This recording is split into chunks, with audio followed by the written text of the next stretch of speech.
With the great economic development that it has had, China has developed a very strong military forces, and among its military forces, a very important navy.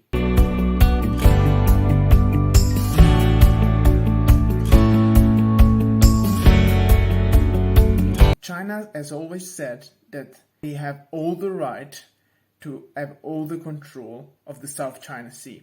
But the problem with the South China Sea is that many states have interest there.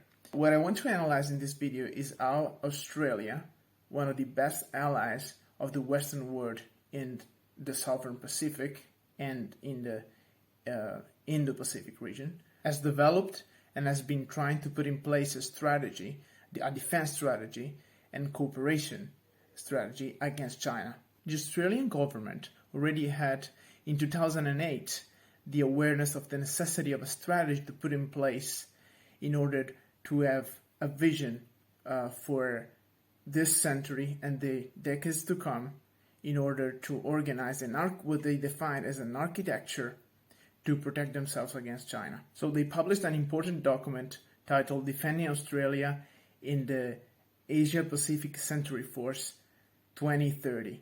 And in this paper, they had a full chapter only about the possible implications about the rise of China.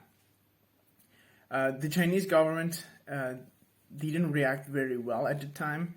They protested and they say, we're not making any aggression toward anybody, but the Australian government has been very prudent about this and has tried to develop a strategy. So what they wanted to do was to have a cooperation because they knew what the Chinese wanted. The Chinese wanted to have bilateral cooperation with each state of the region in order to make that because no state was able to play the big guy part against China.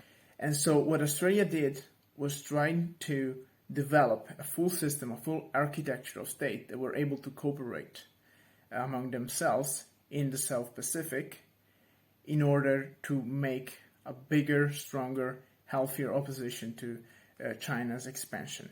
There are 3 states with which they developed the better relationships in terms of military cooperation. The first one is Singapore. Singapore is a very small country. It has just 3.1 million inhabitants, but they have an enormous army compared to the people they have. They have more than 70,000 soldiers and more than 350,000 people that were trained to be soldiers that are ready to take the guns if required. And they're trained secretly in order to be prepared. They bought warplanes from the US and missiles from Israel. So they have the top technology. They're very trained guys. And they did this military cooperation with Australia in order to have the land to do military training operations. Because the area they have in Singapore is not enough to do that kind of thing. They would probably bomb their own skyscrapers, and that's not a very smart idea. Another fundamental state of the Australian architecture strategy is Vietnam.